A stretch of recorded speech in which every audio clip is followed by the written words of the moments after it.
First of all, just to mention that this meeting is being filmed by the BBC, by the Council, and also by others. And if anybody does not wish to be filmed, then obviously they need to move to a place where they can't be seen by the cameras. Just to explain the procedure, as with all planning committee meetings, the planning officer actually will introduce the item. We'll then invite Andrea Needham, the lead petitioner, to speak for 5 minutes. There will then be the chance of councillors to ask questions of Ms Needham. Then a representative of Sea Change, who I believe is John Shaw this evening, is that correct? Yes. Thank you. We'll have 5 minutes to respond. Again, there will be time for questions from members. Then the ward councillor, Councillor Rob Cook, will have 5 minutes to speak. The planning officer will then respond. There will be then a chance for councillors to ask questions of officers. We have a representative from Highways, from the environment as well. And that will be followed by the discussion. And I do need to point out that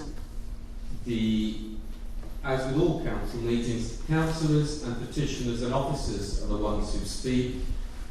There is no opportunity for other members from the public gallery to speak at the meeting. So I hope you will respect that. Okay, so one final thing for the benefit of members. If anything has been received since Thursday, which is the deadline, then it should be ignored. Okay? Right, I'll ask Ms. Batchley to introduce. Sorry? Oh, sorry. Yes, we have no apologies for absence, no. Do we have any declarations of interest? Councillor Rogers. Yes, Chair. I had a meeting last week with the lead petitioner, Andrea Needham, and Anthony Bradnam. Also present was our solicitor, Kirsty Cameron, Emily Horn, the administrator, took notes, and Godfrey Daniel, as the county councillor, was present. I did not enter into engaging any dialogue, but listened to the points they wish to make. So I'm declaring an interest, but not individual. Yeah, personal interest. And in a similar vein, Councillor Wincock and I were at a public meeting a couple of weeks ago, and the subject came up, and again we listened to the points put forward by the person there. And of course all members have received numerous communications on this subject. Councillor Lee, do you want to? Yes, Chair. I did have a meeting with the residents 2.5 months ago. They wanted to speak about this topic. I did not prejudice myself at all. Simply told them that I would use my best judgment with the evidence they before me. The meeting took place in the town. Thank you. Okay, now we'd like to introduce this item. Good evening, members and everybody. I apologise for stepping around a long introduction. You recall this committee considered this planning application in February earlier this year, and at that time members granted conditional planning permission on the advice of your officers. In the intervening period, the council was advised that the committee report did not adequately draw members' attention to the requirements of policy DM6, and the proposal indicated that air quality effects would reach local, national and EU. Can you speak up a little bit, please? Sorry. Air quality. I don't think I can shout, but I can bring this closer. Since that time, the applicants have submitted further information in the form of a letter, revised chapters from the submitted environmental statements on transport, air quality and ecology. This further information has been subject to consultation with statutory consultees and local people, and the consultation responses are reported to you. In the period since today's report was published, some 81 further comments were received from local people, and these covered a number of topics, many of which have already been reported, Further issues raised are that the air quality standards regulations are not met, not mitigated, and are unlawful. That there are important lower part assemblages in the ancient woodland that would be affected by nitrogen deposition, and that the whole of the local wildlife site should be assessed. Please note that there is a mistake in the report at paragraph 6.75. The policy referred to should be EM3 and not EM1. The application proposals have not changed since the last committee, and so this presentation is an update on the previous one. So I will not repeat the description of the road development in detail, but I'll take you through the issues. The Queensway Gateway road has policy support in principle. It is allocated in the Council's development plan, and the principle of linking Queensway to the A21 has been a strategic objective for many years. The new road has support from the County Council, other departments of Hastings Borough Council, Rother District Council, and the South East Local Enterprise Partnership. The benefits of the Queensway Gateway road could be summarised as this. It will release land for employment generating floor space. It will improve connectivity and highway capacity in the area. It will reduce congestion, particularly in the areas around the ridge, and it will support the role of the Hastings-Bexhill Link Road, unlocking the growth corridor. There has been some querying of the number of jobs to be predicted by the development, particularly as the amount of floor space to be delivered is reduced in the transport assessment. But the employment estimates in the environmental statement are based on floor space figures in the development plan. There are environmental implications for the new road, and these are important considerations that have weight in deciding whether the new road should be granted planning permission. You will see in the report there have been some changes in the estimates of traffic generation associated with the new road. These have knock-on implications for the air quality issues on both human and ecological receptors. The traffic generation figures have been revised downwards. The previous traffic figures were subject to errors by the applicant's previous highway consultants. The revised traffic estimates are supported by the local highway authority. It takes the view that the revised estimates are more robust and based on more realistic estimates. It had accepted the previous estimates because even with the higher unrepresentative figures, the Queensway Gateway Road would still operate within capacity. The current traffic modelling includes all of the traffic anticipated with the allocated land in the Little Ridge and Ashdown area, which includes employment land and housing land set out in the development plan, as well as the impact of the Bexhill-Hastings Link Road. The modelling shows that without the Queensway Gateway Road, there would be more congestion in the areas of the Ridge, Harrow Lane, Battle Road, Maplehurst Road. There would be increased traffic in the area in any event due to the Bexhill-Hastings Link Road, and the Queensway Gateway, by increasing highway capacity, will alleviate that in the locality of the Ridge, which is currently substandard, and journey times would also be reduced. The new road has been modelled without the complementary measures listed in the report and is still considered to operate satisfactorily, and it is for this reason we now advise members that conditions listed in the committee report under numbers 5 and 6 will not now be necessary. As you will know, conditions have to meet a number of legal and policy tests, one of which is they have to be necessary to make the scheme acceptable, and it is now recommended that condition 5 and 6 are deleted, and it is anticipated that these complementary measures will still come forward because the highway authority is committed to them. I am aware that there are criticisms of the methodology used to estimate the amount of traffic, and there is a natural degree of scepticism about the findings. However, this council is advised that the traffic generation estimates are now more robust. Given the evidence before us, we consider the revised traffic estimates are acceptable and better reflect the likely situation arising as a result of the Queensway Gateway Road. The revised traffic estimates have subsequent impact on the air quality issue for human receptors. As previously higher traffic figures indicated that air quality thresholds for human health would be exceeded. Any predicted exceedances of these air quality thresholds for human health would fail to meet policy DM6 and the adopted development plan, as well as fail to meet air quality regulations and EU directives.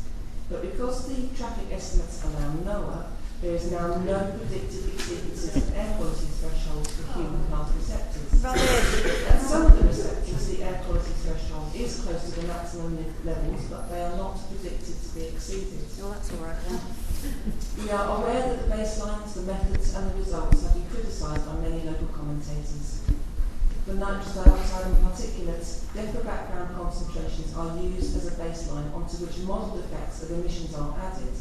The modelling predictions are verified against monitoring data and are used nationally for modelling purposes. It is expected that pollutants from emissions will decrease over time due to advances in technology.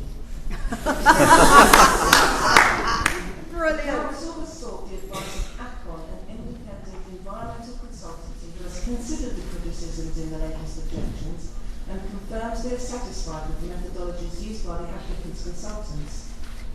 So as there are no exceedances of nitrous dioxide and particulates as a result of the new road, there is now no conflict with the statutory requirements or with policy PM6. The new road is still expected to have an impact on ecological receptors. This takes two forms: the loss of habitat and the impact of airborne pollutants. On the former issue, there will be mitigation in the form set out in the report: nocturnal friendly lighting, oversized culvert, construction management plan, barriers, habitat creation, etc. There is considerable criticism about the amount of mitigation for habitat loss from the public. Some take the view that background surveys are not sufficient. There has been concern expressed about the cumulative impacts of the fragmentation of the local wildlife site and its future for wildlife. The survey work undertaken by the environmental statement meets expected standards for planning applications such as this. The impact of the road on the local wildlife site has been assessed. The impact on ecology of the employment development plan will be assessed at the planning stage for those developments. The cumulative impact, including the fragmentation of the local wildlife site, has also been assessed by the applicant. National and local policy seeks to prevent development that does not minimise impacts on biodiversity where possible. And if significant harm can't be avoided, it should be adequately mitigated, compensated for, or refused. The new road is judged in the applicant's environmental statement to have a permanent adverse impact on the local wildlife site, and because it is of county significance, it will have a moderate adverse impact overall. Whilst the new road scheme does provide mitigation for protected species and habitats, it is acknowledged that it is not possible to recreate the same amount of habitat that is being lost. It is considered that mitigation for the loss of habitat is acceptable when seen in the context of the allocations in the development plan for employment land and the new access road. The other effect of the new road is the effect of airborne pollutants on ecology. It is stated in the report at paragraph 6.56 that there are no statutory thresholds for air quality on ecological receptors, as there are for human receptors, but the critical levels are set. This requires some clarification. The Air Quality Standards Regulations 2010 do include a duty, Regulation 22, on the Secretary of State to ensure that critical levels for the protection of vegetation are not exceeded. The critical levels are based on the European Air Quality Directive 2008. The government has acknowledged that it has been in breach of its duty under the directive to secure compliance in certain zones within the limits for nitrogen dioxide levels. The government is currently preparing an AQ plan, air quality plan, as required in the circumstances under that directive. An objector has contended that it would not be lawful for the council to grant permission where the development would result in a breach of critical levels in respect to vegetation. We know that the effect of airborne pollutants on vegetation could be significant, and no specific mitigation is proposed for this effect. The effect would be that of nitrogen and NOx on any potential lower plant assemblages in the ancient woodland. High levels of these pollutants can cause a decline of such species, reducing overall biodiversity. Whilst there is no reported lower plant assemblage in the ancient woodland, we are advised by a member of the public that is not the case. However, no species list has been provided. The citations for the ancient woodland and the local wildlife site do not identify lower plant species of interest. The environmental statement was based on a habitat survey undertaken by a competent ecologist. And although the habitat survey did not expressly state there were no lower plant assemblages in the ancient woodland, it did not recommend that there was a need for further surveys. The woodland is of county and not national significance. So the steps taken by the applicant's ecologist are considered appropriate in the circumstances, and the borough ecologist is satisfied with these findings. The northern edge of the ancient woodland would be some 75 metres from the southern curve of the new road. At 75 metres, the levels for nitrogen would be 25.3 kilograms per hectare per year. Without the road, it would be 24.2 kilograms per hectare per year, whereas the critical limit is 20. The NOx, the level would be 31.1 milligrams per metres cubed, and without the road, 25.3 micrograms per metres cubed. The critical limit is 30. There will be no exceedance of acid as a result of the road. Levels of pollutants will diminish the further from the road, so any impact on the woodland will diminish as one travels further south. These exceedances are not considered to be significant given the distance of the woodland from the road. As already noted, the air quality regulations include a duty for the Secretary of State to ensure that critical levels of pollutants for vegetation are not exceeded. Planning practice guidance and the NPPF require local planning authorities to consider the natural environment as well as human health in sustaining air quality limit values and objectives. As stated in your report at paragraph 6.3, Paul, the NPPF advises planning policies and decisions must reflect and where appropriate promote relevant EU obligations and statutory requirements. Even where there is a breach of EU limit value which relates to human health, the PPG advises in paragraph 6.55 of your report that if it is not practical to amend the application, consideration should be given to refusing the application. However, the PPG does not advise the authority has to refuse permission. Further, the objectors who contend that it would be unlawful to grant permission where there is a breach of the critical level which relates to ecological interest, they provide no legal authority directly on this point to support this contention. There would be serious implications if an authority had to refuse planning permission in every instance where there was a breach of the critical level. What? There is no specific mitigation suggested by the applicant for this effect. There is a tree and shrub planting shown in the landscape plan which will provide landscaping and habitat formation and which also should have a mitigating effect on pollutant levels.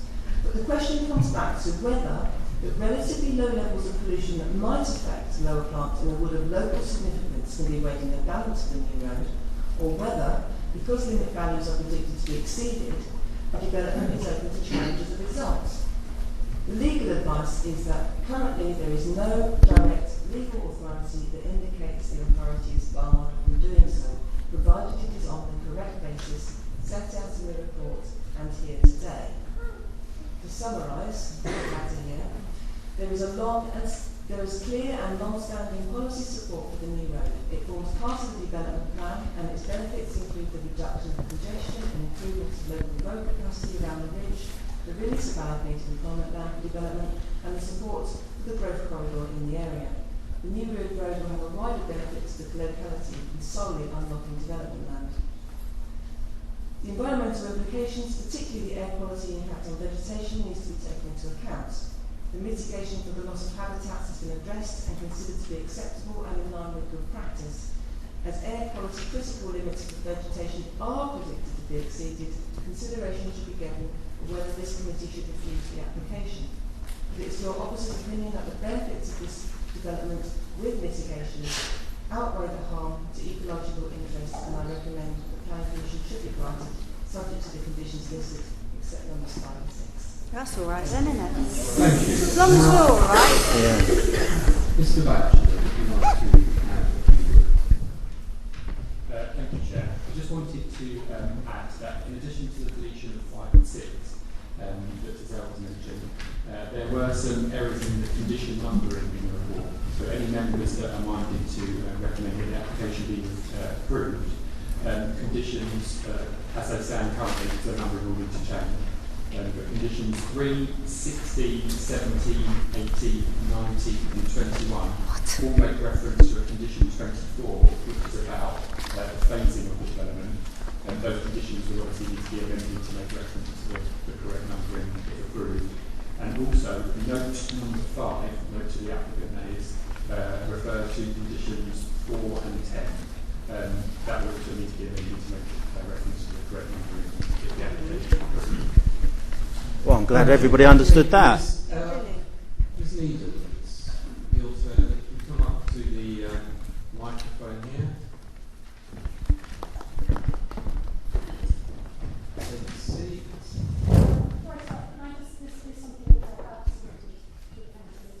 Yes, we have received. Yeah, yes, we have received.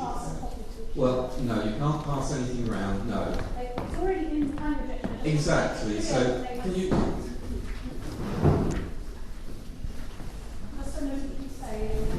This has already been circulated, so members will have seen it. So obviously there's no harm in re-circulating it.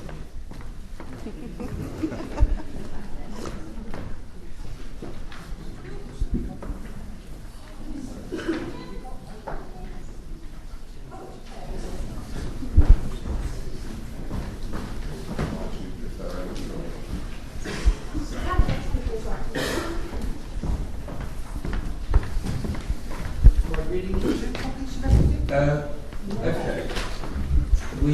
There's a clock over there which will start counting down, just in front of Councillor Rogers. It's blank at the moment, but once you start, it will start counting down.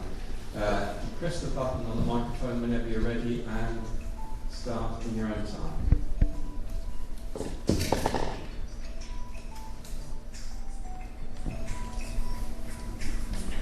Yeah, could somebody switch off?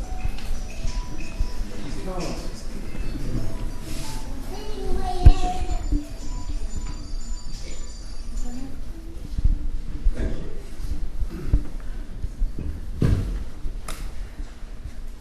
We all know this is the same road as it was last February, with the same amount of traffic. No amount of manipulation of figures can change that. Nothing will change the fact that it remains unlawful in terms of air pollution. You should be very clear that if you pass this application, you will be granted permission to an unlawful development. Over 800 people have objected to this road, and a lot of them here tonight. I'm going to tell you why you should listen to me and refuse it. Air pollution. John Shaw will be asking you to accept that the 24,000 vehicles a day passing through the Hollington Local Valley Local Wildlife Site will not cause unlawful pollution. In fact, the officer report, as we know, acknowledges that air pollution at ecological receptors would be over the critical level. The Air Quality Standards Regulations 2010, which you've got, are quite clear. They give a critical level for the protection of vegetation, which is exceeded by this development by some 500%. And say that the Secretary of State must ensure that the critical levels set out are not exceeded. You too, as a planning authority, are under a duty to ensure that those levels are not exceeded. Secondly, the issue of traffic. CJ states their initial traffic assessment based on 23,000 square metres of floor space is wrong, and that there will only be 12,000 square metres. So the traffic and the air pollution associated with the development will be lower. But there's a very basic accounting error, which is that while the proposed floor space has been reduced by 41%, the predicted traffic associated with the development has been reduced by 77%. That can't possibly be right. And even with the miscalculated traffic figures, the air pollution at one of the residential receptors is just a hair's breadth below the median maximum. If the figures were calculated correctly, there would undoubtedly be unlawful air pollution at residential as well as ecological receptors. The revised calculations take no account of the recent vehicles emission scandal. Sea Change has not a word to say about this. The figures show that 4% of cars in the UK are affected, with each one emitting up to 40, that's 40 times as much nitrogen oxide as previously thought. These cars would inevitably push the pollution levels of residential receptors above the limit. You must refuse this application if you're not certain it will be lawful. Also, the latest calculations have taken no account of the anticipated increase in traffic to be generated by the North Bexhill Access Road, which has its own issues with air pollution. Thirdly, in conflict with planning policies. The officer report admits that the road would be in conflict with 4 HBC policies. EN1, Built and Historic Environment, EN2, Green Infrastructure Network, EN3, Nature Conservation and Improvement of Biodiversity, HM8, Biodiversity and Green Space. It would also be in conflict with DN6, pollution and hazards, which is quite clear. Planning permission will only be granted provided the development does not exceed statutory guidelines unless appropriate mitigation measures are agreed. John Shaw, in a recent letter to the Planning Department, admitted that there are no suitable measures that can mitigate the air pollution. The road would also conflict with the sixth policy, EN6, local wildlife sites.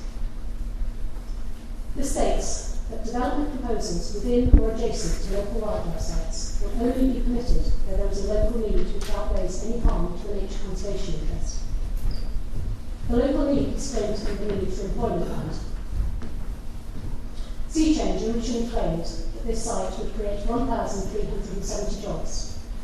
If you've read my full objection, you'll know that that figure could never have been created on that site. It was pure fantasy. You will also probably know that Sea Change, or its precursor Sea Space, has a number of failed projects nearby. Enviro 21 was supposed to create 500 jobs, but it's created 24 and now stands half empty. North Queensway was supposed to create 700 jobs. To date, it has created none. Even a single employer that will be moving onto that site will simply be moving from elsewhere in Hastings and creating not a single job in the process. Sea Change has shown that its projects don't create jobs. It would be utterly wrong to give them permission to spend another £15 million of public money in developing yet another site, destroying a valuable wildlife site in the process. There is no local need for the development, and the road would create unlawful levels of air pollution. We're at a critical point in human history. We are threatened with catastrophic climate change, as well as unprecedented levels of habitat and species loss. By continuing to act as if none of that matters, we are betraying future generations. We should be doing everything in our power to preserve our green spaces and to reduce carbon emissions. Law and natural justice mean we must refuse this planning application. Thank you.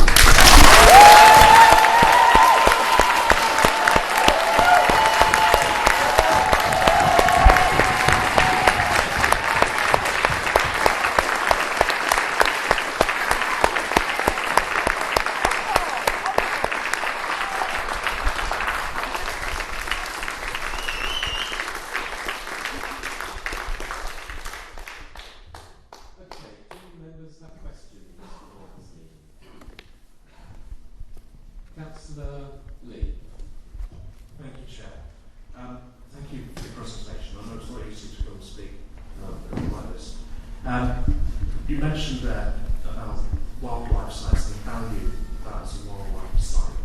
Do you have a definitive list that's been proven of wildlife that lives there, and in what sort of numbers at all?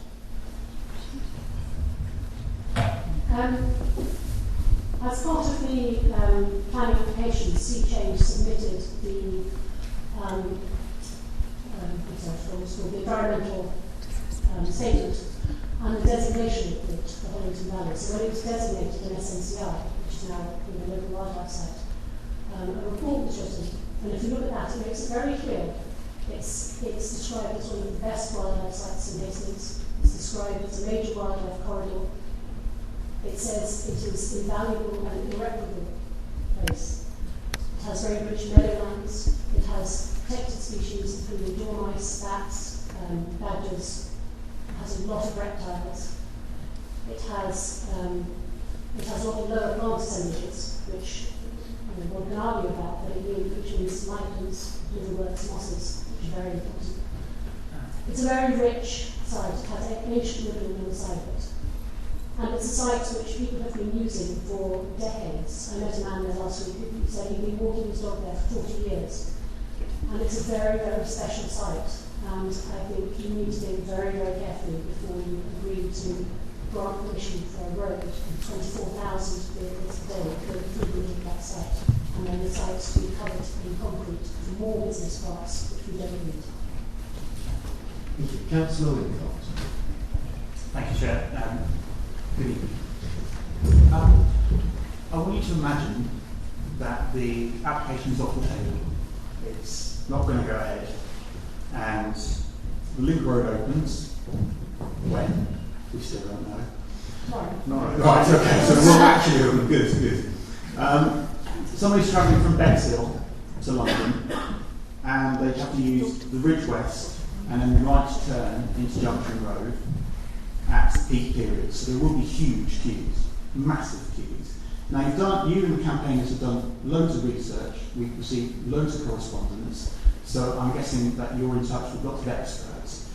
So I'm just asking you about this. Have you concerns about pollution levels as a result of idling traffic trying to turn right from Ridge West into Junction Road? And do you have any figures or projections so we can compare this application with what would happen if we do not approve? Well, to be fair, it's not my job to produce alternative scenarios. That's the job of the Seat Management Council.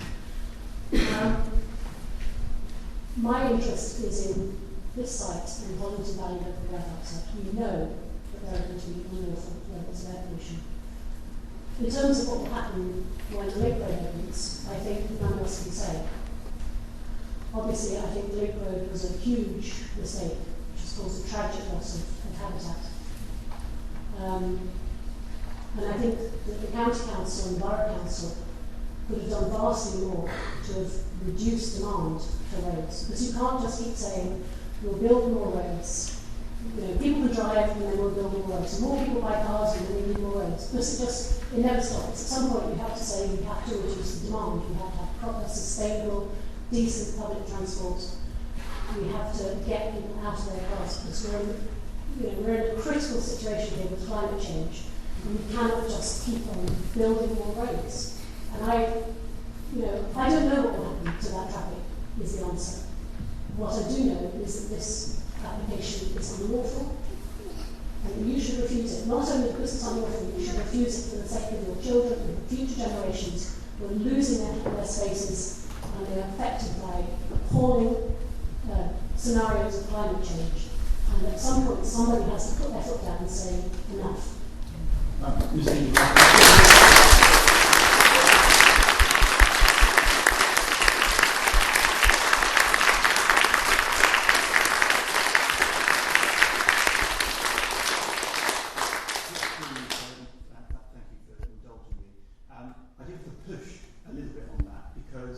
We are being told that the pollution levels as a result of this road coming from cars is going to exceed statutory guidelines. So I think it is really important that we do know what would happen if not, if we don't approve. Because if it's going to be significantly worse to not approve this, I mean, because if you've got queuing traffic, queuing traffic, Whose fault's that? It causes a lot of pollution. Should have thought about that before you got the first road. The link road is clearly going. Sorry, Councillor, can I just interrupt? I think you get the point. Is there anything you wish to add to your previous answer, Ms. Needham? Well, my understanding of, I'm not a planner, obviously, my understanding of planning applications is that the developer, the applicant, is required to look at alternatives. So what are the alternatives? Must we have this road? Are there other things that could be done to relieve the traffic, to create employment space, we need any more employment space to create jobs? And as far as I can see, and I've read most of the documents in this application, that has not been done. There has been no consideration of alternatives. It's simply, we must have this road. Well, perhaps there are alternatives. Getting people out their cars, I don't know, traffic reconfiguration, roundabout, I don't know what the alternatives are because I am not a traffic engineer. And it's not my job to consider them. The applicant should have provided alternatives for the committee to consider and it's failed to do so.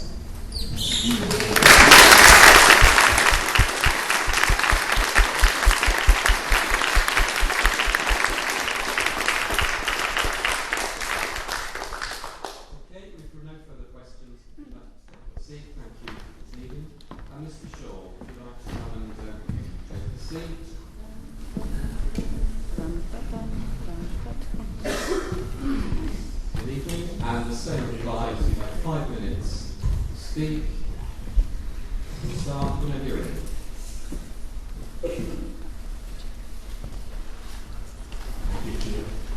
If you press the button, the microphone should come on.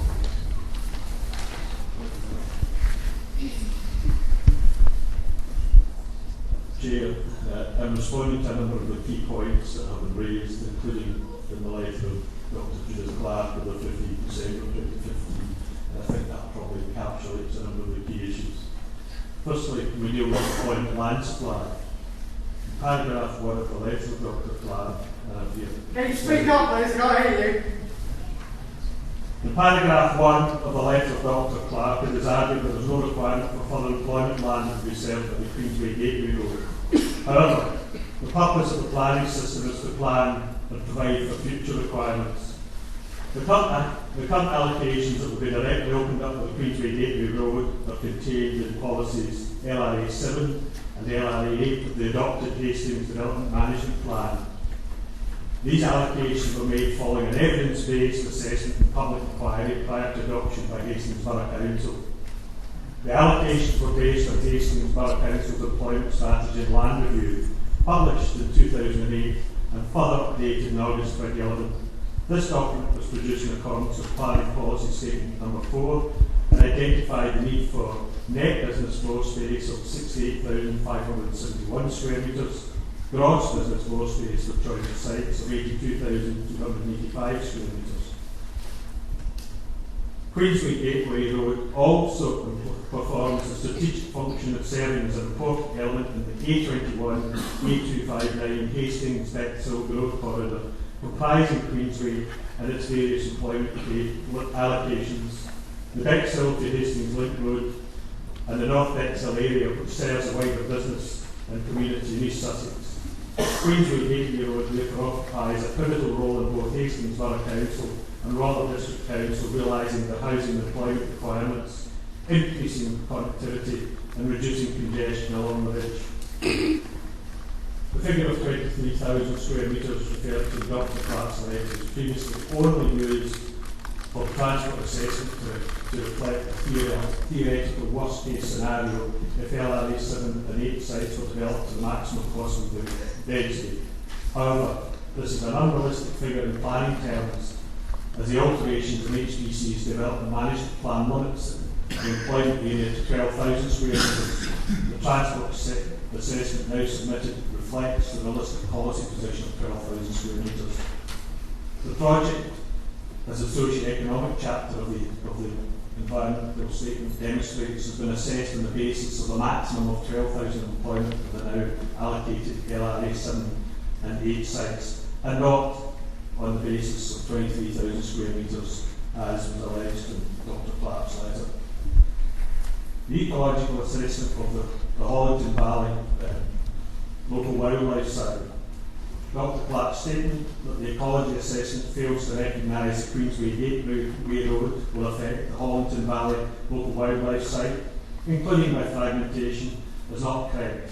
Paragraph 11.5.3 of the ES Ecology and Nature Conservation chapter states that construction of the Queensway Gateway Road will result in the loss of 2.33 hectares of Hollington Valley SNCI, 90.2% loss of the total SNCI area, and will result in severance and fragmentation of the LWS, a receptor of county importance. This habitat loss and associated fragmentation was considered to be a high magnitude impact, permanent adverse, on a receptor of county regional importance and therefore represents an effect of modern significance. The assessment extract above recognises that Hollington Valley LWS is a receptor of county regional importance and not of local importance as quoted in the letter. In the context of the local wildlife site, the ancient woodland is likely to be the habitat associated with the greatest potential to support local lower plant interest and is likely to be the most sensitive habitat receptor to excessive NOx concentrations. A Phase 1 field habitat and higher plant survey of the site, including the ancient woodland area south of QGR, was undertaken by an experienced botanist in 2013 and is reported in the ES and Technical Ecology Report. As part of this survey, there was no indication that the lower plant assemblages, bryophytes and lichens of the woodland were of particular nature conservation importance or warranted follow-up specialist study. This view was supported by a review of the LWS citation, which made no mention of lower plants being an important component of the LWS, and for the biological record certificate. Thank you, Mr. Shaw. I'm sorry, That's but enough. Shush. you've had your 5 minutes. You're You off. have to be fair on both sides. Thank you. Do members have questions for Mr. Shaw? What did you say? No? Well, could I pick up on the last comment that Ms. Needham made about alternatives to this particular route, Gateway Road? Did you consider alternatives? Chair, under the EIA regulations, as you'll be advised, there is no requirement to provide an alternative. But we've all been through the route of getting where we are with this route. Okay, thank you. Any other? Oh, sorry, Councillor Dean.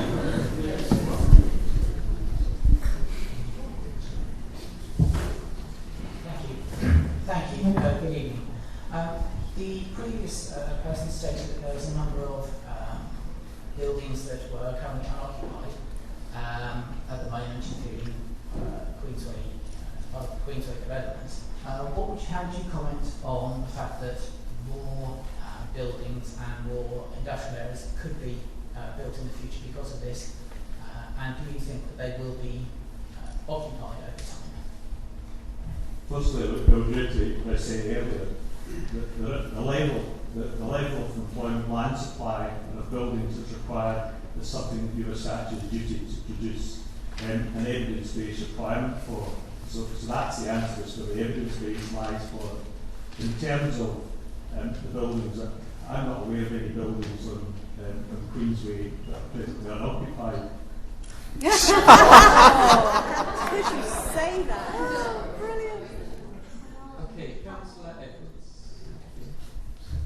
How can they be your companies and you don't know? Could I just remind, sorry, Councillor Edwards, those in the public gallery, you're not here to comment on proceedings, you're here to listen. It would be regrettable if we had to remove people from the meeting, but in order that the meeting can be conducted in the proper way, that could happen. Councillor Edwards, sorry, if you'd like to start. Chairman, I'm just wondering whether the applicant has forgotten that there were some alternatives considered in the, I'm looking at it now, page 11 of the environmental statement non-technical summary. It is there in black and white, so I think you may have forgotten that there was consideration given for alternative, and it was told because of access difficulties. Chair, I would say again, EI regulations are quite prescriptive to state there is no requirement for the applicant to produce alternatives. Okay, thank you. Councillor Scott. Thanks, Chair. I just want to ask Mr. Shaw about the roads infrastructure from the A28 up through Maplehurst Road, which is supposed to be closed, and also Junction Road onto the Ridge, which is proposed to be closed, but it doesn't give any timeline for that to be happening. Some of that is of some concern, and I need to have a better understanding of what, because it does constitute part of the application, I understand what the timelines are for that. Chair, firstly, Junction Road is part of the application and will be closed as part of it, because clearly it's a substandard junction. As all the residents know, in Maplehurst, then this is a rat run at the present time, and it's not for purpose of what it's used. And in terms of a timeline for it, then anticipate that by conditioning and by promotion of the Roads Authority, then the modifications to what happens in Maplehurst will be achieved prior to the opening of Queensway Gateway Road. Thank you. Any further questions? Councillor Roberts.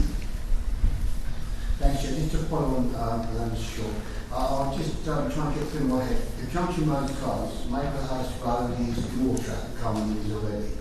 If you're coming from the north and you want to go to Orr Village, say for instance, and you're coming down the Central Road North, that sort of way, you have to go right the way round in the circle, especially if you go on the ridge at Queensway, to go along to Orr Village, because either that or you use Maplehurst Road. So I'm just wondering, what would happen, what would be the way round in that area?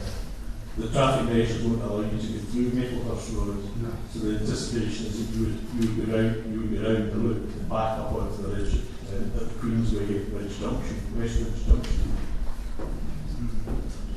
Okay, thank you. There are no further questions. Thank you, Mr. Shaw. If you'd like to go back to the seat. And Councillor Cook, if you'd like to come and take a seat.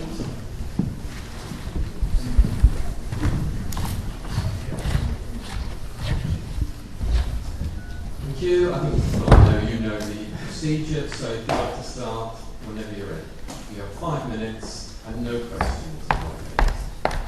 Thank you, Mr. Chair. I don't intend on keeping you for 5 minutes.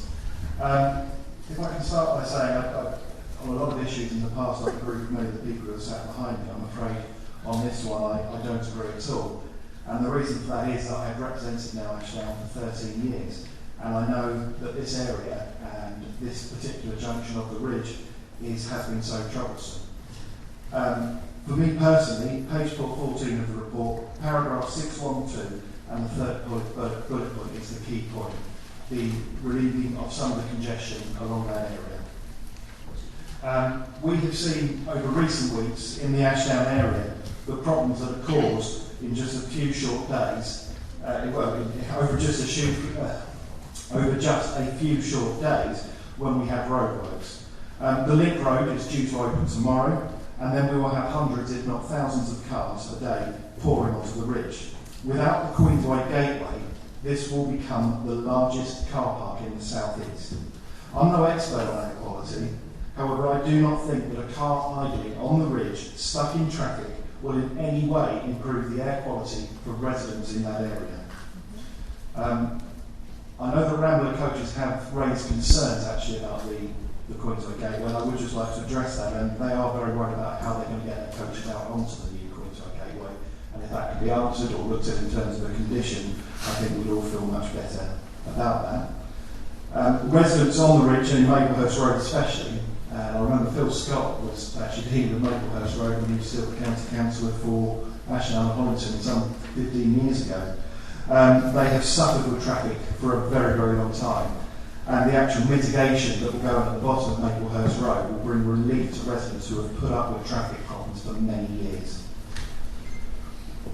Right across the ridge, we have public buildings. We have a hospital, we have 2 schools that I can think of, and we have a fire station as well. Rightly or wrongly, the council is planning to build a further 800 houses. I cannot see how any of this remains viable if we don't have this road to relieve the traffic. The road is needed by the residents who don't want their air quality ruined by idling cars. To not build this road is to consign residents on the ridge to terrible air quality. To not build this road is to consign children to bad air, which will bring to asthma and other childhood diseases. For the residents of Ashdown and Conquest, I urge you to vote for this tonight. And as I say, whilst I understand the concerns of those against this, I think on this item they are mistaken. And I do urge each member of the planning board to vote in favour of this item. Thank you. Thank you, Councillor Cook.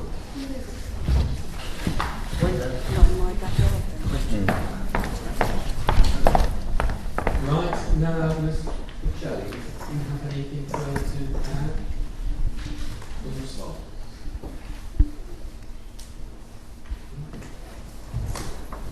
With regards to the Rambler coaches, I understand that this was put to the applicants and that they were shown how that it would work with the new road, and I understand that they were satisfied with that. Is there anything else I should have picked up on to make me know anything else? No. Okay. Select, what do you want to add anything? No? Okay, then do members have any questions for the officers? I've just remind we've got Ms. Hagler from the Highway Authority, Mr. Perry from Acon Environmental Consultants, and you know Mary Davidson, our own environmental expert. So questions to officers. Councillor Winthrop. Thank you, Chair. I just want to maybe ask a couple of officers about traffic coming from London to East Hastings. Whether there has been any measure, maybe percentage of traffic that comes down the A21, heading on to the B2093, and how this extra long diversion, whereas before they could go up Junction Road or up Maplehurst Road, impacts on air pollution. Can you answer that? Or is that one for you or for you? I'm sure there's no quality question or if it's a transport question. Discussing air quality. Air quality. Is it air quality? Sorry, Chair. My understanding of that council was what you asked maybe two questions actually. Oh, sorry. One was about transport and traffic from London, and the other was about how that may impact on air quality. So, do you know, want to rephrase and ask two questions? Okay. Traffic coming from the A21 now has to go around this extended route to get to East Kingston. Is that correct? You mean once the Gateway Road is open? Yes. Yeah. So that's true. Okay.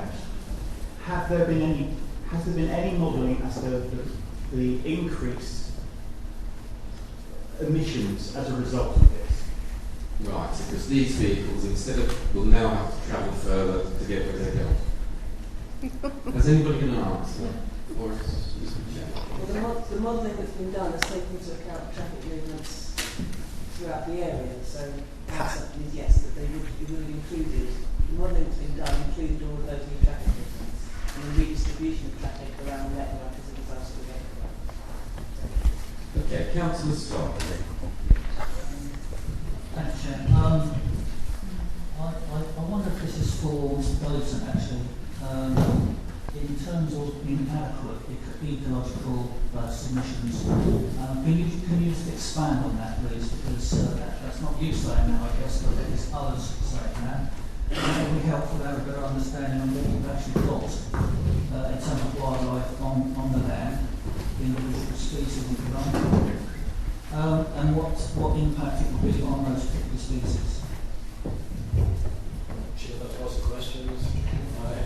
As far as ecological surveys is concerned, the ecological surveys that have been undertaken fully comply with our local planning policies and national planning policy guidance.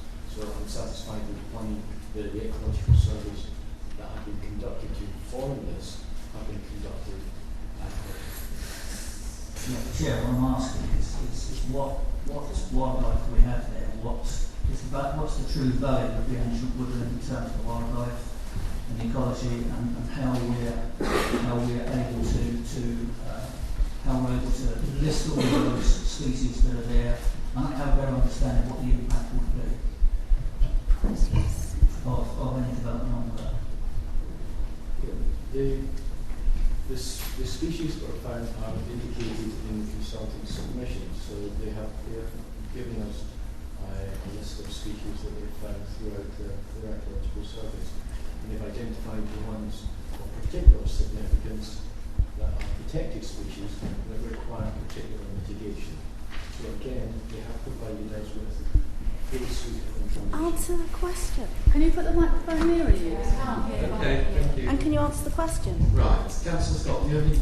And while Mr. Davison's there, we help to have a better understanding what translocation is required and how successful translocation has been elsewhere. There will be translocation of common lizards and slow worms, both of which are protected species. As I understand it, there's insufficient land on the site itself to take the lizards. They will be translocated off-site. What happened the last time? To a site in Mudwash Common. Thank you. Councillor... Sorry. On the last part of that was what success rate is there in terms of translocation?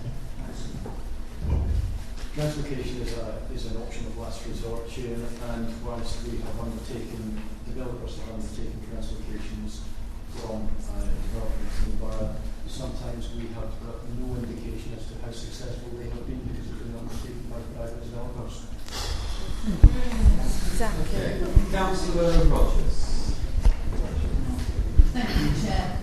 This is something I'd just like some clarification on, which was brought up by Miss Needham, regarding the emissions and the fact that these have been calculated. Have we taken into account in the calculations the recent controversy over, for example, the VW and the fact that clearly the emissions have been calculated incorrectly? Has this been taken into account in the figures we are currently being given?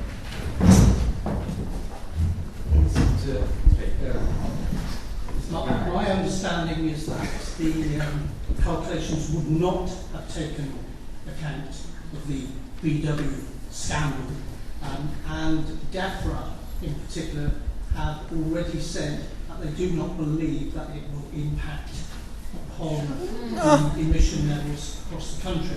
That's the evidence, that's the best evidence I have at this moment. Nobody is in a position to specifically carry out new calculations. The calculations are based on what are called the National Atmospheric Emissions Inventory, which is updated almost every year to take account of what the vehicle fleet is, what their overall emissions are, the types of roads they're travelling on, etc. So it takes account of all those aspects, but what it is not in a position to do is take account of the VW aspect. And of course, VW was about cheating the emissions test, which is actually different to what the levels will be at the end of the pipe when they're moving along roads. So we're not in a position to say, they will be X amount higher, but on the basis of how much the vehicle fleet is made up of VWs, I believe the figure is somewhere in the region of 4%.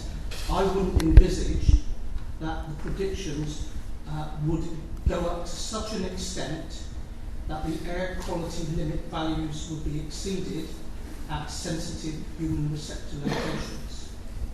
I hope that helps. So you're a scientist then, eh? So you're a scientist and a mathematician. I don't intend to keep doing it. Members of the public are here to listen to the debate, not to interrupt or try and shout down people with whom they disagree. Councillor Lee. Thank you, Chair. Whilst I have an air quality question, I've been doing quite a lot of research on various things around this, not just the topic that's been given in a wider scale. And something interesting that I came across that I'd like to answer tonight is that as a town, we actually have relatively low car ownership. So the figures that they are for traffic usage along the bridge and along this application as such, does it take into account a general increase in car ownership in the town, as well as other applications that may or may not be approved for large development sites that are in the plan over the next 10 years? That, in a way, that's less of a question about air quality. It's more about the inputs into the highways model that's being utilised. But ordinarily, my understanding is it would have taken account of cumulative impacts and trends across the area. One of the things that it does take account of is future years. Now, the future year that has been chosen for this development is 2016. Well, clearly, with the best will in the world, the road won't be open in 2016, which means that emissions should be still lower in future years because you've got cleaner technology coming forward, newer vehicles, putting aside VW, if we may, but so the predication that's been carried out by the applicants is on the basis of 2016, taking account of everything that they know about traffic and movements around the area. So it's my belief that because emissions will get better, because there's different classes of vehicles coming forward, and that includes the heavy goods vehicles as well, and what's called the Euro 5 and the Euro 6 cars. Emissions will get better. So worst case is the day of opening of the road, assuming it tracks all of the vehicles that they envisage. After that, with emissions generally coming down, so will the overall pollutant levels at individual receptor locations. Councillor Edwards. Thank you, Chairman. We're told, and I agree, that the OGR will not generate any new traffic. The traffic that's been there has already been produced by other approvals that we've given in the past. That means that there are the same number of vehicles in a given area. So they're either on the ridge as they are now, or they would be on the new road if it were approved. Can the relevant officer tell me, would the pollution be worse if it was, if the traffic was held up as if it was a car park static on the ridge, or whether it was moving on the link road, on the gateway as we're proposing?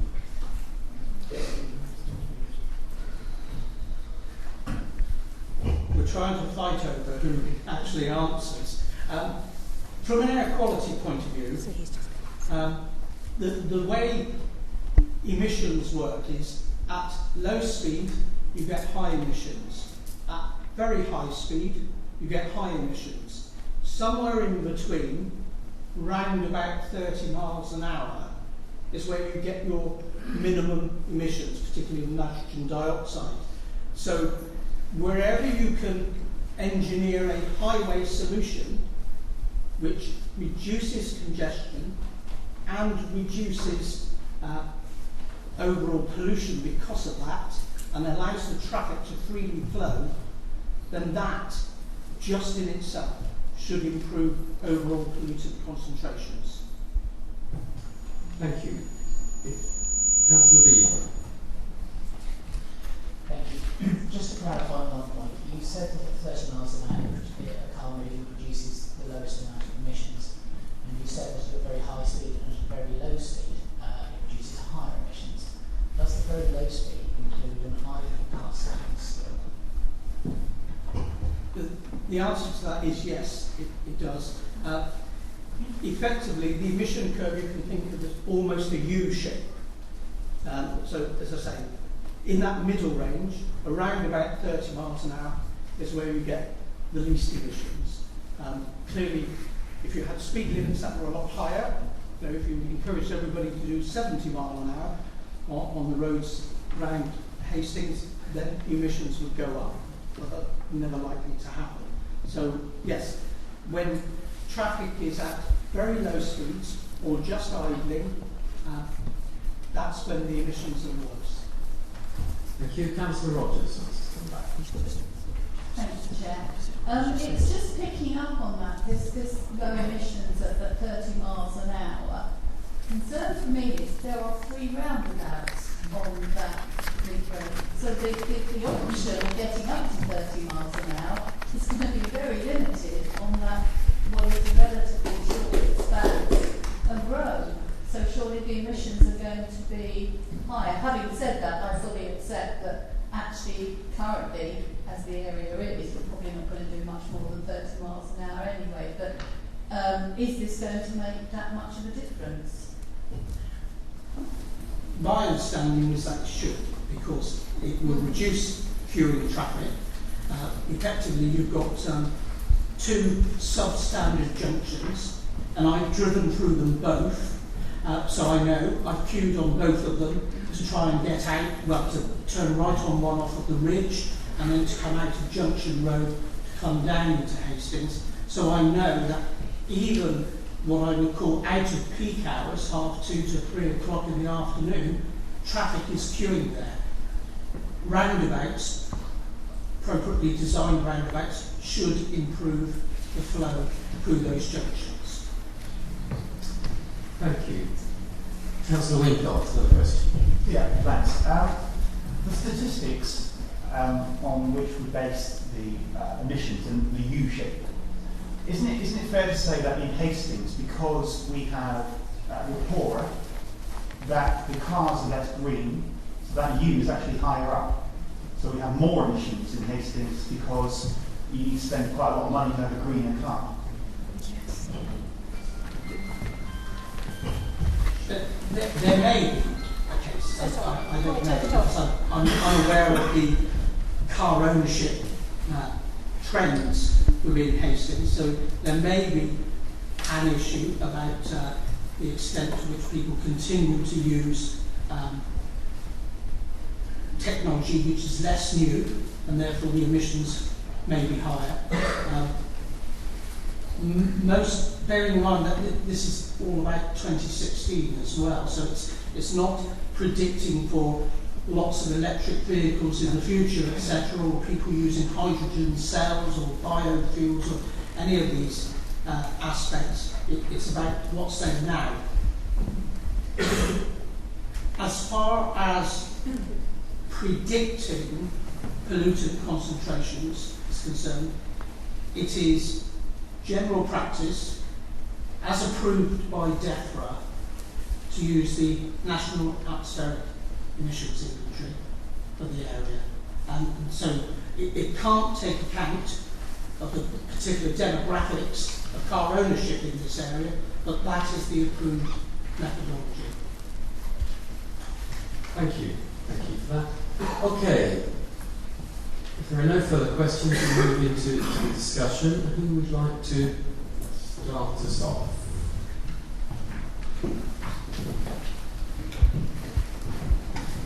Councillor Lincoln? Okay, I've got some concerns, clearly, and that's why I keep asking very similar questions about air pollutants. I'm worried that people coming back from London, because we don't know the percentage number of cars that come off to go to East Hastings. I'm obviously represent all as a councillor, and I do worry that this extra journey, this extra length of journey, going round roundabouts and back on yourself again, back onto the ridge, is going to be a problem. I think there might be a mistake in the report, because 6.4.9 says, quote, closing Maplehurst Road is intended to stop rat running to reach the A21 from B293, but it will funnel more traffic onto the ridge and Junction Road. Well, if Junction Road is going to be closed, I'm not really sure whether 6.4.9 is correct or not, because if they're both gone and we can't use either of those roads anymore, then it's not correct. Anyway, so I've got a slight problem with that. As you've heard, I've got some issue with the fact that we are a town that has poverty issues. There is no scrappage scheme anymore, at least not a government-backed one. I'd like to see that we move over to greener technology. I'd like to see more bus use, more public transport. But in a town like ours, it's difficult to see that happen. At the county council, Councillor Scott and I are county councillors. We know that budgets are being squeezed every which way. So investment in public transport is pretty much not going to happen. Not to the extent that we would like. So if we can't encourage more public transport use, we can't increase the number of subsidised bus routes, we're going to have more cars on the road. So I feel a lot of sympathy with what a lot of the objectives are saying. However, there is no evidence, and this is a problem, there is no evidence as to what the pollution levels would be like without this. This is what's on the table, this is what's presented to us. We need to make a judgment on whether this in itself is going to be acceptable. There needs to be credible, I say this at a lot of meetings, so I apologise if you're a regular attendee, but we need to have credible evidence, more than 50-50, that it will cause harm to the town. I don't think that's been presented to us at this moment. I'd like to hear what everyone else has to say. I'm reserving judgment at the moment. Councillor Edwards. Yeah, well, the issue of clean air and air pollution can't be divorced from our general overall prosperity in the town, the population which is set to grow. We all know from our recently approved development management plan that housing is due to take place in considerable numbers along the ridge. Only recently we approved the development of 208 houses up on Holmhurst St Mary. There are more development proposals coming along in the pipeline. Now, if we really want to reduce air pollution, we have got to put a stop to that development. But we're all told that more houses are vitally needed. They're necessary. There are people living in poor conditions. We must provide the houses for them. I have at times reservations about the plan that we have agreed in terms of the numbers that we have accepted. But they are the agreed figures, and as part of the overall plan for Hastings over the next 15, 17 years, whatever it is, up to 2028, we have got a lot more houses coming. If we're going to have a lot more houses coming, those people have got to get around the town, either in or out of the town or within the town. And there are a limited number of ways of doing it.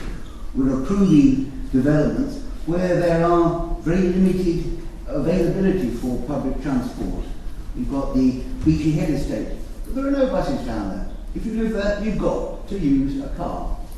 Same with what I call the Americans. You've got to use a car.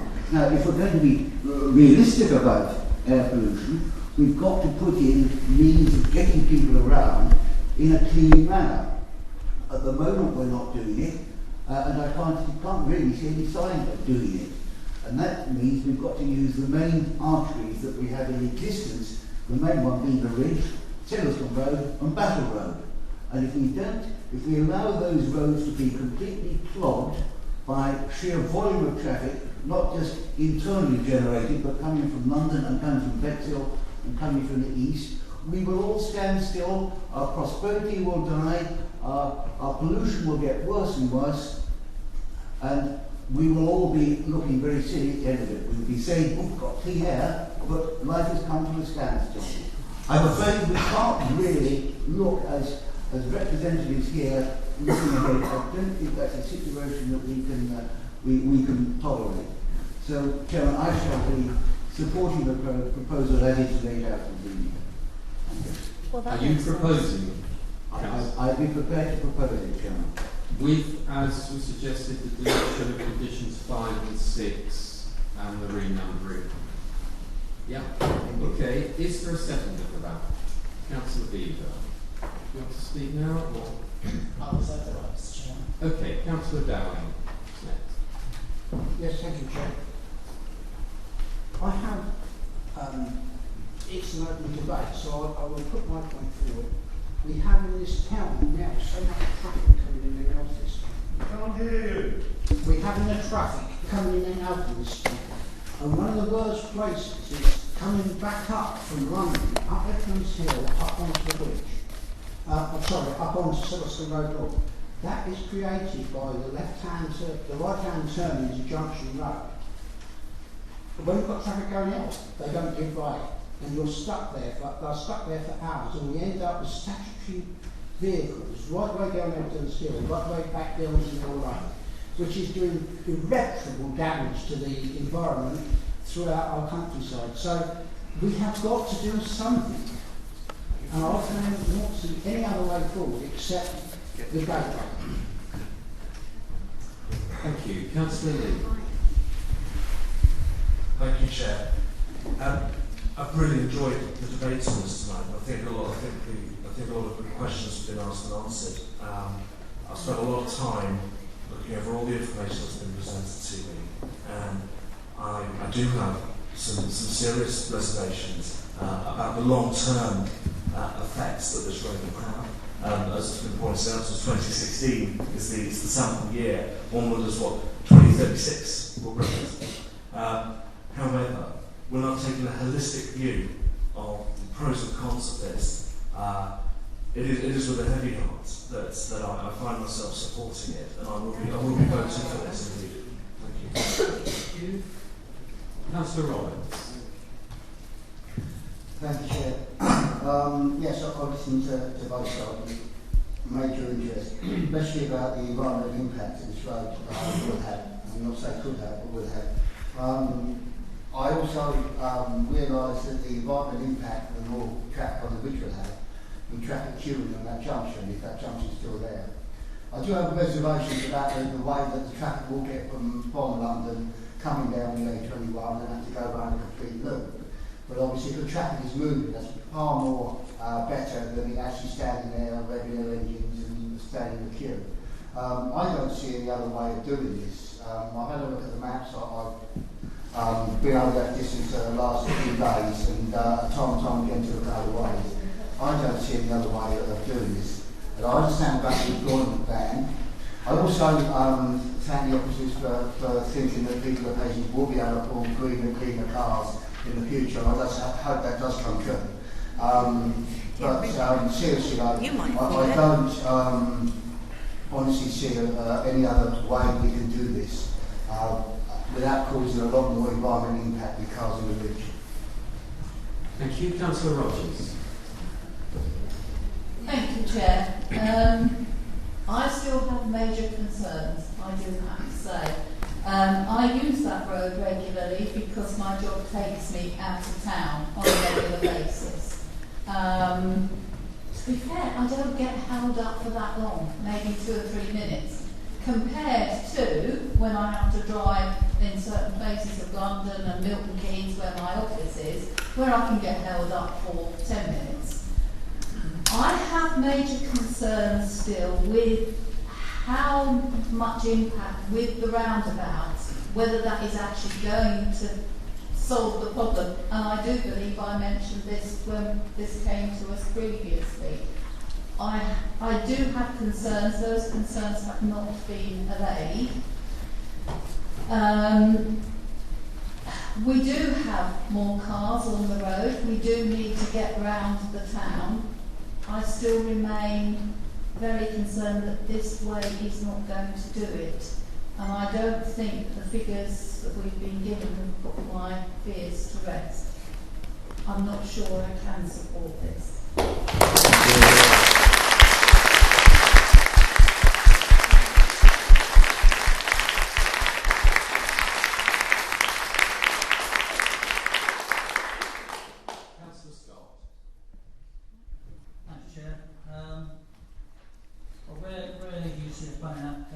Come forward where all of the statutory consultees are raising no objections at all, really. Except for the last time. The Environment and Natural Resource Manager, I see at 5.23, initially raised a number of concerns with the ecology information that was submitted.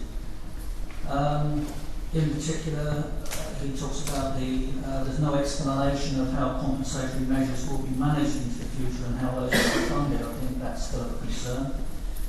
Normally through a section 106, but there's no indication of how that will happen. Or any biodiversity offsetting where there is a loss in biodiversity habitat. So I think there are a number of concerns there still. Certainly air quality indicators kicked around quite a bit tonight, and I think some of us are getting grasps of that now in terms of what that actually means. Obviously the impact on the ancient woodland, the impact on the wildlife, and I do know about the bridge, I do know about how congested that road is and what that actually means to people in Mayclose Road, and do understand what the impact of closing that road off will be as well. It will certainly improve their quality of life, that's for sure. I don't think there's any doubt about that. I did pose a plan application recently, actually, which was on the ridge on most of America because of the traffic implications on the ridge. And we know that it's a very heavily subscribed road. It's a very congested road at peak times. And I think we do have concerns about how increased housing or development along this line will impact even further on the infrastructure. I think we really do have a concern about that. Most of us that represent either Hollington, Wishamtree, right the way through to the other end of the borough, along the ridge, in Orr, etc. So I think all of those things are of concern to us. I see that people in Westfield might not be too happy about going right around the sun to get to the moon as well. So I think all of those things thrown into the mix are of some concern. On balance,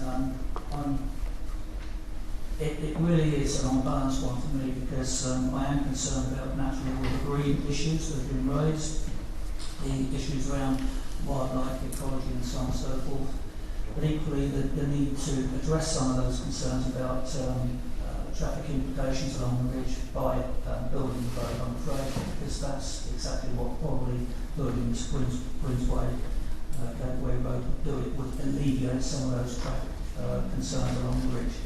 I don't think there's any doubt about that. So I'm still thinking, and I'm still hearing what my colleagues are saying. I'm hoping some of the colleagues will come forward with other information or other comments that would give us some guidance really in terms of information, because for me this is very, very in the balance. Thank you, Chair. Thank you. Councillor Bean. Thank you, Chair. Just in terms of information that hasn't come out yet, I noticed in the reports that the air quality in Bohemia Road is very similar to some of these rates that are going to be after this road has been. I can't hear you.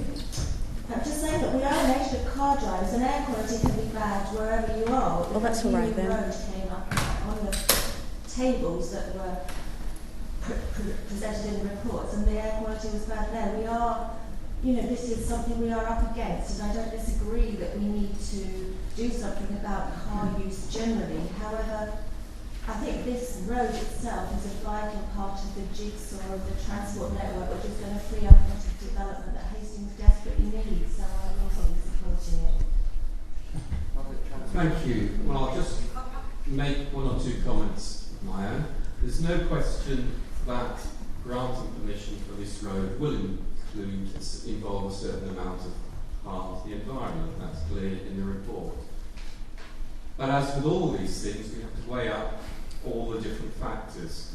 And it seems quite clear to me, and we'll see the evidence once the Link Road opens tomorrow, next week, whenever it is, what has been mentioned before, all this traffic coming from the Link Road wanted to go onto the A21, which would be stuck on the Ridge, Junction Road.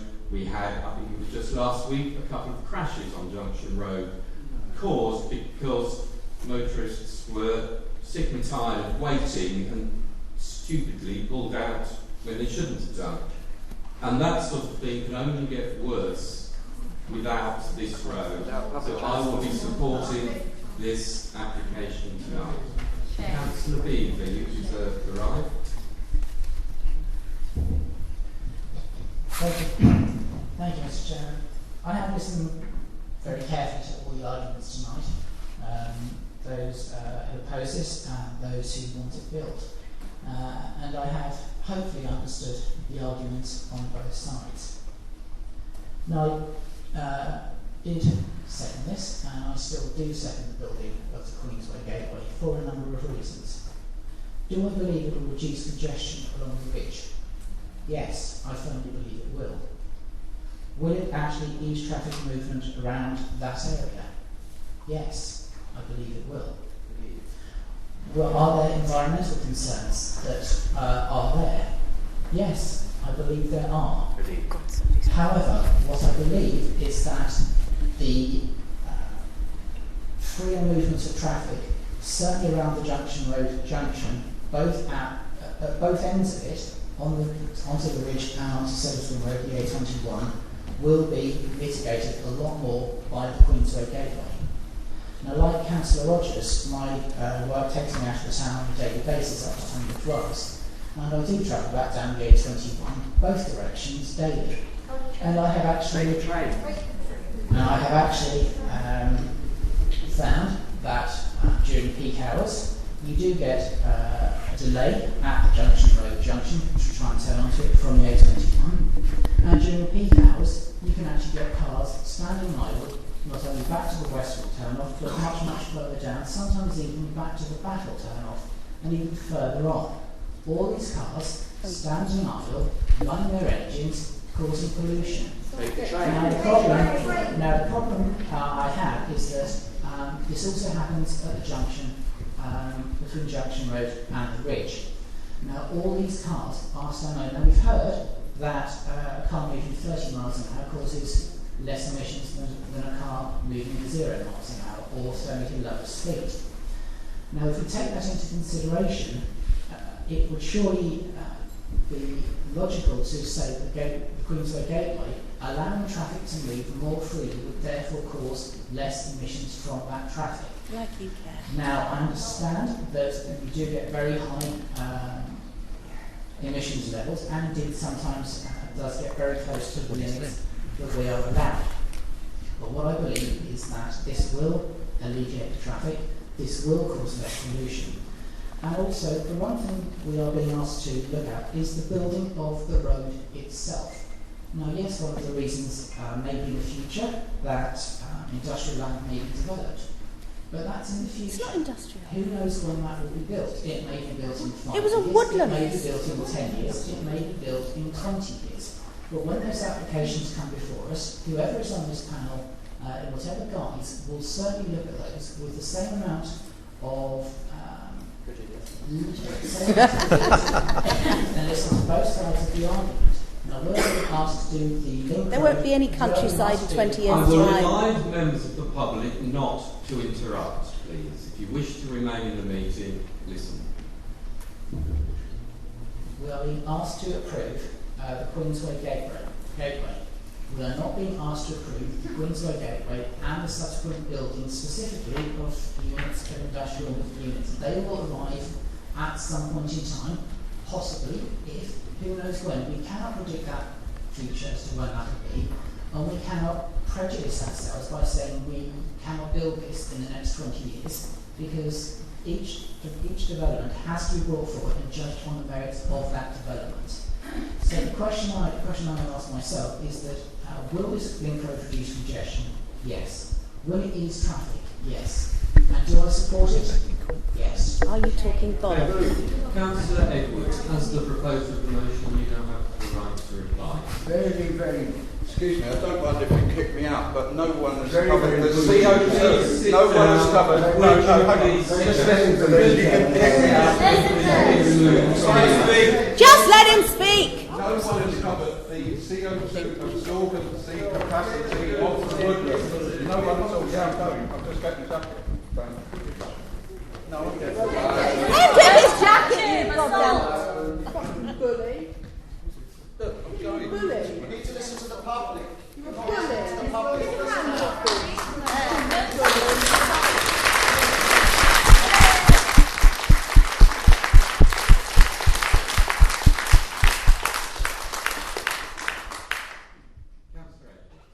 Chairman, I don't want to sound like a dog with a bone, but we were asked earlier on to consider or whether alternatives had been considered. Now, I'll just look at paragraph 3.4 of the non-technical summary. It says here, EIA regulations require an ES to describe and include an outline of the main alternatives studied by the applicant. This has been done, so I don't know whether Mr. Shaw forgot that, but it's all He forgets a lot, doesn't he? As a final winding up, Chairman, I would say two matters we haven't got so far. Firstly, access to the hospital. Now, I live less than a mile from the hospital. As you can see, I'm rapidly aging. And I would hate to imagine a situation where I was taken ill and simply couldn't get to the hospital because of the sheer volume of traffic. And that's not something I want to wish on my good colleague, Councillor Scott. So if he needs tweaking in one direction, it is the hospital, Councillor Scott. At the same time as that, we have many schools along the ridge. If we could persuade parents to somehow transport their schools other than in their own vehicles, that would reduce the traffic a lot. Spend money on but buses. At the moment, things are bad, so I would happily propose the motion. Okay, thank you. Right, it has been proposed and seconded that permission be granted. All those in favour, please show.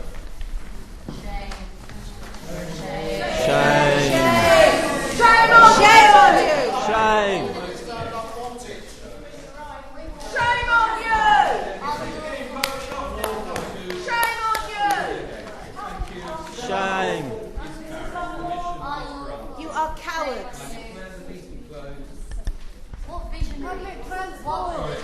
declare the meeting closed at 7:38. No more roads.